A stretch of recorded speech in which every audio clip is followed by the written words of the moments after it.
Ano ngayon ang example ng first exception, no? Yung the adverse party does not appear to be a party to the instrument, no? So dadaling ko kayo sa contract of lease, no? So merong lessor, may lessee, merong sublessee. Okay, so sabi po diyan sa contract of lease, no? Sabi diyan, hindi pwede si lessee na mag-sublease ng property. Pero si lessee nag-sublease pa din. So later on, itong si lessor nag-file ng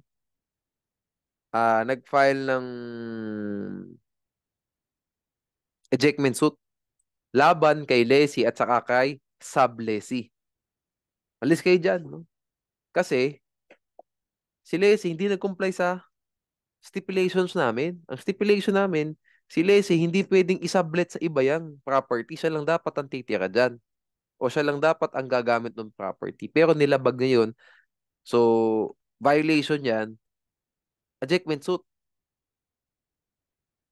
Oh, what's the actionable document in this scenario? Sa forcible entry, sa unlawful detainer suit na to. Ano? Of course, may mga demand letter din yan, di ba? Demand letter to pay and vacate, may mga ganyan. Pero wala naman doon yung issue eh, no? So, what's the actionable document in this ejectment suit? Yung contract of lease that was signed, that was executed by the lessor and the lessee. Doon ba sa contract of lease na yun, party ba to the instrument si sublessee? No. So ngayon, pag nag-deny under oath pag nag-deny under oath, kapag gumawa ng answer si sublessee, syempre sasagot yan. Ako, nagbabayad naman po ako ng tama. Sabi niya, wala naman akong ginagawang masama, ba't niyo ako papaalisin? Sabi ni sublessee ganun.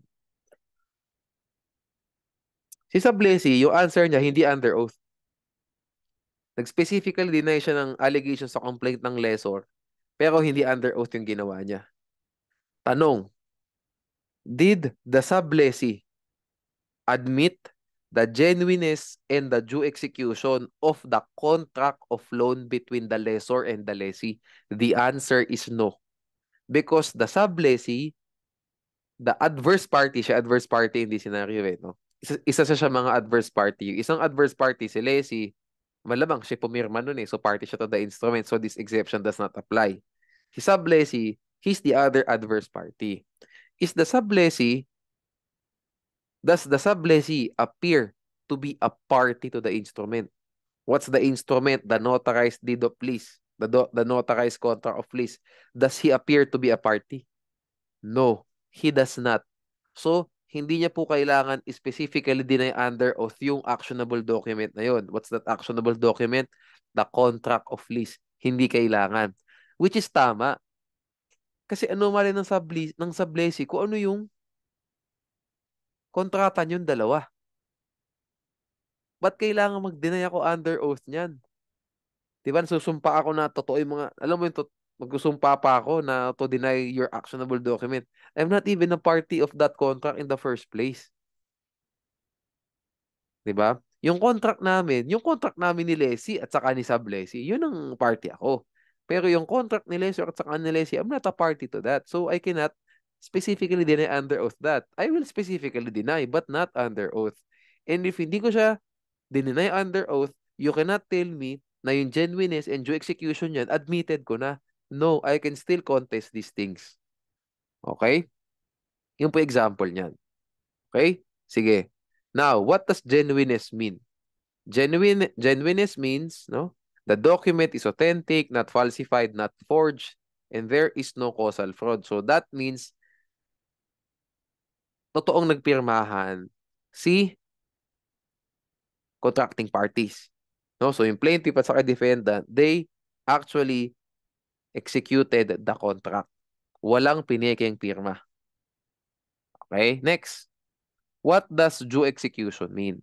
Due execution means that the document was voluntary executed. Voluntary executed means walang violence, walang intimidation, walang undue influence in the execution of the contract. So, basically, para lang tong sa defective consent sa oblicon, di ba? Forgery, undue influence, intimidation, at saka force, violence. Okay. Yun lang po yan. Pag sinabi mong genuine at saka duly executed ang contract, wala yung mga defective consent. Walang defective sa consent. Okay? Sige. Thus, no, if the defendant does not specifically deny under oath the actionable document, he cannot allege in his answer that the document is forged. Okay? Kasi meron na siyang judicial admission. What's the judicial admission? Because hindi niya po dinanay under oath yung actionable document sa complaint, judicially admitted na po na genuine yan. So, di mo pwedeng i-allege ko yun sa pinaka-answer mo na forged yan. Di ba? Nasangga na. Hindi mo na pwedeng sabihin na sa allegation mo na forged yan kasi hindi ka nga nag-under oath na denial. And the result of that is genuine na yung document. So, wala na. See the point? Ganun po ang style. Okay? So, same thing. Di mo pwedeng i-argue na finorce ka lang pirmahan yan. Kasi inadmit mo na yung due execution by not specifically denying the actionable document under oath. Okay. Sana po gets natin. No? What are the defenses not cut off by the admission of genuineness and due execution of an actionable document? So, ano to? Ano hanggang letter K? No? Madami. Payment, want of consideration, illegality of the consideration, usury, incidental fraud. Ano ba pinakaiba ng incidental fraud sa causal fraud? Ang causal fraud, ito'y inducement without which the other party would not have agreed to the contract. Ang incidental fraud, it's fraud in the performance of the contract. Wala pong problema sa consent, yung performance lang nung contract yung naging problema. Ang kontrata natin, bigyan mo ako ng wine, ang binigay mo sa akin, grape juice. That's incidental fraud. No? Anyways, tuloy tayo, no? Obligon yan. Prescription, release, waiver, statute of frauds, estoppel, former recovery. Thus, the defendant can argue that he already paid the loan even if he failed to specifically deny the document under oath. Pwede rin niya i-argue na prescribed na po yung cause of action ng plaintiff. He can also argue that there was but negligence, that there was fraud, no? In the performance of the contract, even if he failed to specifically deny the document under oath. Pwede rin niyang i-argue na void ang contract kasi illegal yung consideration. You get the point. Pwede rin niyang i-argue na waive na. Nag-condonation na po kami niyan. Pinatawad na ako niyan sa utang ko. Pwede rin niyang i-argue na unenforceable ang contract under the statute of frauds. No? Probably contract of sale of a real property tapos oral. Anyway, di pala, may actionable document nga. Wag, erase. No, basta you get the point, no? Actionable document ka para magiging oral yung deed of sale. Okay. Basta you get the point, no? Kung ano yung mga defenses not cut off, no? Yung, wag nyo lang intindihin siya ng abstract. Try to illustrate it, no? Hindi, kahit na sabihin mo na hindi ako nag-deny under oath, and I admitted that meron tayong contract of loan, nagbayad naman ako. Pwede talagang defense yun. So, dismiss na dapat yung kaso. Okay? Sige. Specific denial, no? Just read this na lang. Absolute denial, partial denial, disavowal of knowledge. Kasi very convenient to na ginagawa ng mga parties minsan, ng mga lawyers. No? Specifically, I deny the allegation for lack of knowledge or information sufficient to form a belief as to the truth of the allegation. May mga ganun lagi. No? However, if such matter is plainly and necessarily within the knowledge of sabihin natin, the defendant, you cannot claim ignorance. You cannot claim that you do not have any knowledge or you do not have sufficient knowledge or information that is sufficient to form a belief. You cannot say that if it is plainly and necessarily within your knowledge. We have an example here, no? A and B executed the contract of loan. Later, A filed an action for collection of sum of money against B because B failed to pay the loan upon demand. In his answer, B alleged that he has no knowledge or information sufficient to form a belief as to whether a contract of loan was executed between Mr. A and him. Did Mr. B specifically deny the existence of the contract of loan? No. He was not able to specifically deny the same because having executed the contract, its existence is plainly and necessarily within his knowledge. Meron sabi po sa facts, they executed the contract. And then, inallege ni B later on sa answer niya, wala daw siyang knowledge sufficient to form a belief na nag-execute sila ng contract. That is sobrang mali. Di ba? Medyo mali yan. Di ba? So, that is not an effective denial. So, considered as admission yan. Mas maganda ko sinabi ni B, finorge yung pirma niya, kaya he does not have knowledge sufficient. Actually, hindi eh. Sabi mo na lang, finorge yung pirma mo. So, hindi talaga kayo nag-execute ng contract of loan talaga. Kung yun ang allegation niya, okay, pwede tayo dyan. Pero kung sinabi mo that you do not have enough knowledge, you do not have knowledge sufficient to form a belief as to the truth of the allegation, what's the allegation? Execution of the contract. And under the facts, based on the facts, nag-execute nga kayo ng contract, mali yan. Di ba? Okay. Negative pregnant na tackle na to earlier, no? Natakil na natin to earlier sa Rule 6, no? Sa Rule 6 natin siya natakil. So,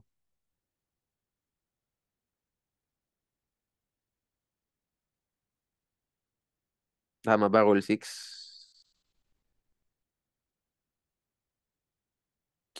Yes, Rule 6, no? So, we move on to the next, ano na, no? Next topic na tayo. Dito sa Rule 8, no? Okay, so affirmative defenses, no? Etong apat na to, non-waivable. Kasi nasa Rule 9, Section 1 yan. Non-waivable defenses yan. Etong 5 to 11, waivable defenses. Yeah. Waivable defenses. No? Okay?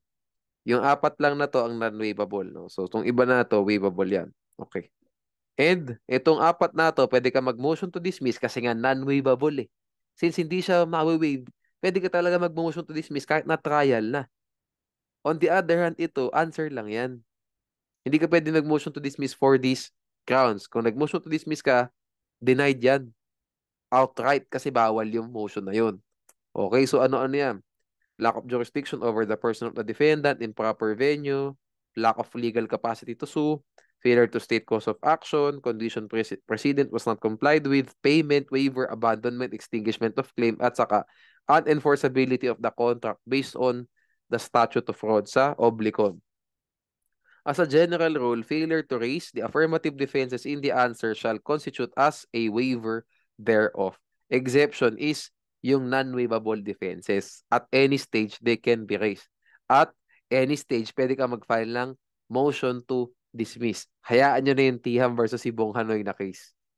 No, hindi kayo matatanong doon, no, kasi masyadong specific yung facts for you to be answered. At dapat simple yung factual milieu ng question sa bar at saka yung Tiham versus si Bonghonoy bago siya mag-apply. Kung hindi po pareho yan, yung factual milieu, we stick to the general rule, and that is pwede ka talagang mag-file ng motion to dismiss in any stage of the action. Okay? What's the remedy if the affirmative defense is denied? Not MR, not certiorari, not appeal. Why? Sa appeal po, paano ka mag-a-appeal? Wala pang judgment. Di ba? Nag-order pa lang siya eh. Denying the affirmative defense. That's an interlocutory order. That's not appealable. At ayon din naman po sa Rule 8, certiorari is not allowed. Okay? At under Rule 15 po, Section 12 letter C, ang motion for reconsideration motion for reconsideration for the action of the court on the affirmative defense, that is also a prohibited motion. Okay? So, hindi ka pwede mag-MR, hindi ka pwede mag-certiorari, prohibition mandamus, hindi ka rin pwede mag-appeal. What's your remedy? Pag na-deny affirmative defense mo, so defendant ka, ang remedy mo lang is to proceed with the trial. Hindi pala trial. Proceed with the hearings or continue to hear the case. And then, pag natalo ka, raise this affirmative defense on appeal after judgment on the merits. Ulitin mo na lang sa appellant's brief mo. Okay? Appellant's brief kung matalo ka as a defendant. What if nag-grant naman po yung affirmative defense? What's the effect? Pag nag-grant po ang affirmative defense, dismiss ang kaso. Pwedeng with prejudice, pwedeng without prejudice. Tandaan nyo, iba yung non-waivable defense at saka iba yung dismissal based sa isang ground na with prejudice at saka without prejudice. Magkaiba po yun. Ang non-waivable defenses, tandaan niyo po, apat lang yan. Litis pendentia, res judicata, lack of jurisdiction over the subject matter, saka prescription. Okay. Yung iba po, waivable na sila lahat. Okay. Now, sa dismissal with prejudice at saka sa dismissal without prejudice, ang tinatakil po natin dito, pag sinabi mong without prejudice, the dismissal is not an adjudication on the merits. So, the remedy is to refile the case. Pag sinabi mong dismissal with prejudice, the dismissal is an adjudication on the merits. Yung dismissal shall be considered as an adjudication on the merits. So dahil adjudication na siya, the remedy is to appeal the case. Okay. So dito po sa 11 na to, 'di ba? Sabi ko sa inyo kanina, tong apat na to non-waivable, yung 5 to 11 waivable. Pero meron po diyan na considered as with prejudice, may considered as without prejudice. Ito po without.